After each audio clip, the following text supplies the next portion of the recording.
Good day everyone, my name is Mahathirman and together with my group mates, we will be discussing Chapter 4, Components of Special Inclusive Education. So here's the objectives. So in this chapter, we will know if children who have additional needs or who may be at risk of developmental disabilities will be referred to special education or will just be given some alternatives but not really the SPED. So the first component of special and inclusive education is child find through a pre-referral process. So as the word itself, child find, in this stage, we're going to locate or find children who have additional needs and who may be at risk of developmental disabilities. This is also where referral for evaluation and special education service begins. So in usual settings, oftentimes the first to notice such developmental delays in children are the school guidance, counselors, early childhood teachers, primary school teachers, and community-based daycare workers. But in other instances, the parents themselves notice the delays and seeks consultation with pediatricians and other specialists. So under the first component of special inclusive education, we have A. Pre-referral process, B. Pre-referral strategies. So let us first discuss the pre-referral process. So when we identify that children have significant difficulties in relation to expected competencies and developmental milestone that does not meet, that we are going to send them automatically to special education. But instead, the child should undergo first the so-called pre-referral process. But what do we mean by pre-referral process? So, pre-referral process seeks to identify, develop, and implement alternative education strategies for students who have recognized problems in the classrooms before the student is referred to special education or SPED in short. So in pre-referral process, we actually have the so-called teams of professionals known as pre-referral team, which is comprised of special education teachers, counselors, administrators, and psychologists who collaborate to determine reasons for the observed challenges. So these professionals, they work together and collaborate to find ways to meet the needs of children with developmental delays. And that is according to Halahan and his co-researchers in 2014. So Taylor in 2009 provided an assessment model that begins with a pre-referral process, and there are actually two ways in identifying children with developmental delays and difficulties, and that is through number 1, observation, and number 2, use of forms and criterion reference test. So children, or let's say students, who are not immediately referred for special education testing, but they are provided or first provided with necessary academic and behavioral support needed to address noted challenge. So it is really a matter of finding ways, finding means, and finding strategies to help the child get through with notable additional needs before referring him or her to special education. So the other way is community-based screening. So community-based screening is used to identify every student who are at risk or suspected to have additional needs. And this is why social workers use developmental screening tools such as the Early Childhood Care and Development for ECCD checklist that covers items expected for a child's typical development. So this topic will be further discussed in chapter 5. So once a program or pre-referral intervention has been designed, implementation and evaluation follow to determine how effective it is in addressing the needs of children. Now let's proceed to pre-referral strategies.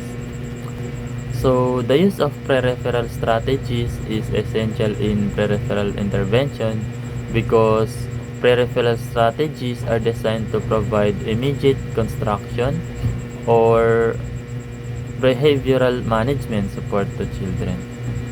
And this could be lessen the number of cases referred for special education and makes efficient use of time and financial resources that could have been spent for special education assessment, which is also an idea of Howard in 2013. So he said that because remember when you already a child in special education, it is such a long time process and it's very expensive, especially in our country, the Philippines. Kasi kumbaga konti lang yung mga schools na nag-o-offer ng free special education for students who have additional needs or developmental delays. So if this could be an option, if pre-referral strategies could be an option, then I will probably believe that parents will choose this no matter what, because this speaks practicality at all costs. So next, we have example of pre-referral strategies, and we have here observation of child behaviors, including interaction with parents, teachers, peers, interview of parents and teachers to gather more information about the child, review of school records, and analysis of child's academic output through error analysis, portfolio assessment, criterion reference, and through curriculum-based assessment. So according to McLaughlin and Lewis 2009, there can be corresponding changes that can be made depending on the information gathered to manage the need, such as modification of classroom, for example, seating arrangement, group change, and teachers' proximity in class instructional support, and relevant classroom and behavioral management. In this figure, it shows the pre-referral process. So the first step is initial identification. So there's a lot of ways to identify learners with additional needs. In many cases, especially in a classroom settings, children give sign whenever they have difficulties in learning, and of course, teachers will recognize it. In another way, difficulty will also be noticed by simply observing the child on a way he learned, and also by checking his record and doing classroom observation as a whole. The second step is determination of teaching areas and strategies. So once a child is identified with additional need, it is necessary to decide which areas of teaching require improvement and what strategies will be implemented to address the student's needs. The pre-referral team can assist with this decision, and the appropriate instructional method, whether it is small group or the right instruction, can be chosen based on the needs of the child. Next is implementation of teaching programs. So this could be what you have planned with pre-requested theme to be implemented in the classroom, additional in class, or after school support, meaning you are going to provide additional education or practice for that child in order to support him or her. Then modification of classroom environment and behavior. You can also fix your classroom because sometimes the way the child learns depend on his or her environment. Then modification of instruction to address potential needs. So you are going to adjust in terms of instruction that you are going to give to the class. So the final step involves evaluating the teaching program.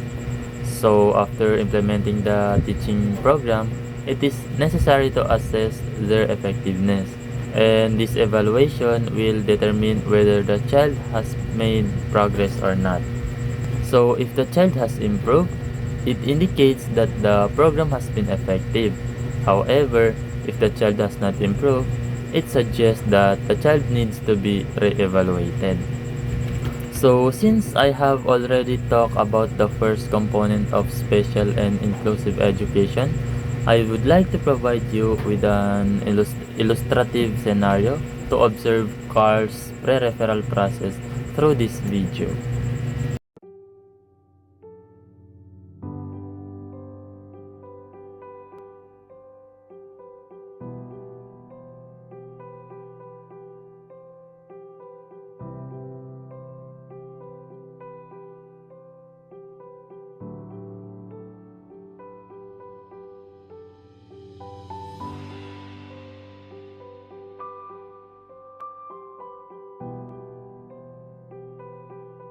Miss Reyes, a third grade teacher, has always been baffled by one of her students, Carl. She has observed that Carl is very creative. He loves to draw and he is quite good at it. Hello everyone, my name is Carl. I am 9 years old and I am grade 3 and I live in Cotabato City, Philippines. I love to draw so much. Miss Reyes noted, however, that unlike his peers who can already read short stories for grade 3 and write paragraphs well, Carl is still struggling at the word level. Although he can create his own stories through oral narration, he can't seem to write them down without having spelling errors. He gets very frustrated in such tasks that when he needs to answer essay questions in a test, he just scribbles a word or two and stops trying altogether. Mrs. Reyes, together with the other subject teachers and the guidance counselor, discussed Carl's behavior and performance in terms of his strengths, needs, and strategies that have worked in the past. They have noted that giving him a list of high-frequency words and sight words has been helpful. They suggested to pair him up with a classmate who is an able reader to help him during writing tasks. They had a meeting with his parents and informed them that he will be given supplementary reading and writing practice worksheets to be answered at home to build automaticity in reading. And finally, he was recommended to join an after-school English remedial class to address his reading and spelling difficulties. Ms. Reyes decided to refer Carl to the school's guidance team to determine reasons to account for his difficulties. The team advised Ms. Reyes on what she needed to do in the pre-referral process. Ms. Reyes collected his sample works across subject areas, reviewed his report cards from the previous grade levels, and had a sit-down meeting with the rest of his teachers.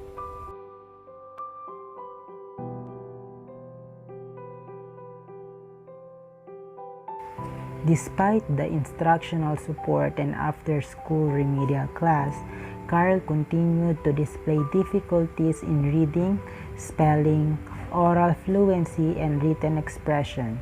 Because of such difficulties persisted, Ms. Reyes and the team decided to refer him to a developmental pediatrician and a school psychologist to conduct a psychoeducational evaluation to determine the underlying reasons for Carl's literacy difficulties. The school psychologist used a battery of tests, intelligence and achievement tests in reading, spelling, written expression, and math. He also interviewed Carl, his parents, and his teachers to know about his interests, strengths, and view about himself, and gathered some of Carl's schoolwork. The school psychologist then analyzed the result and eventually diagnosed him with a specific learning disability or dyslexia. This picture shows the result of Carl's assessment. Based on this clinical diagnosis, instructional decisions were made to determine the appropriate placement for Carl.